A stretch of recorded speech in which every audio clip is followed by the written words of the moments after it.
Gelişen ve gelişmekte olan dünyamızda obezite çok ciddi bir sağlık sorunu olarak karşımıza çıkmaktadır. Öyle ki bugün önlenebilir ölümler arasında sigaradan sonra ikinci sırada gelmektedir. Peki nedir obezite? Yüksek enerji alımına bağlı olarak sekonder gelişen aşırı yağ birikimidir. Ama vücudumuzda yağ ölçümü sıkıntılı olduğu için, tam net ölçemediğimiz için aşırı kilo olarak tarif etmekteyiz biz. Vücut kitle indeksi dediğimiz ağırlık bölü boyun metrekaresinin ölçümüyle elde etmekteyiz.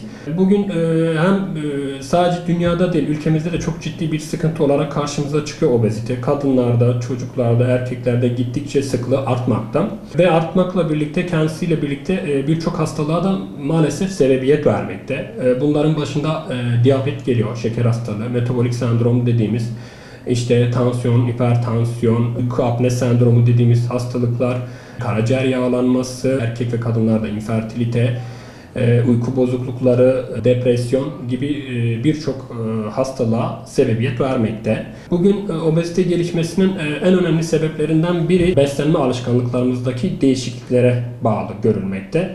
Ve aynı zamanda gelişen teknolojiyle birlikte işte ulaşım, tarım, üretimdeki gelişen teknolojiyle birlikte azalmış fiziksel aktivite olarak karşımıza çıkmakta. Tamamen hareketsiz bir yaşam. Bugün dünya genelinde sadece yüksek gelirli ya da orta üst gelirli toplumların problemi değil, gelişmekte olan toplumların problemi olarak da karşımıza çıkmakta ve gittikçe oranı artmaktadır. Ülkemizde de kadınlarda ve çocuklarda sıklığı giderek artmakta. Çocuklarda artmasının en önemli sebeplerinden biri artan teknolojik icatlar, cihazlar. İşte bugün bir tablet kullanımı, akıllı telefon kullanılmasına bağlı olarak çocukların böyle sürekli hareket etmeden durması. Eskiden çocuklar bu tür aletler olmadığı zaman sokak aralarına çıkıp akşama kadar işte top oynarlardı, oyun oynarlardı. Bir şekilde bir fiziksel aktivite yaptıkları için hani bu problemler çok sık karşılaşmazdık. Kadınlarda da çok sık görmekteyiz. Bunun en başında yine düşük fiziksel aktivite gelmekte. İşte fazla gebelikler, bu laktasyon dönemlerinin uzun sürmesi, gebelikler arası sürenin az kalması, tansiyon, şeker ya da kullandığı herhangi bir antidepresif ilaçlar da bu kadınlarda sık görülmeye neden olmakta. Bir kere beslenme alışkanlığımızı değiştirmemiz lazım.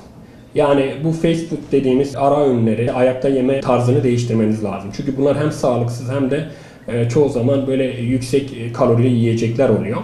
Yiyeceklerinize, içeceklerinize dikkat etmeniz lazım. Öğünleri, özellikle mesela sabah kahvaltıları düzenli bir şekilde yapmamız lazım. Öğünleri atlamamamız lazım. Öğünler arasında sık sık atıştırmalık bir şeyler yememiz lazım. Ve öğünlerimizi günde böyle 4-6 defaya bölüp çok az yiyerek, az ve sık yiyerek hem acıkmayı azaltmak hem de diğer öğüne çok aç girmeyerek, çok fazla tıka basa yemeyerek kilo alımına engel olunabilir.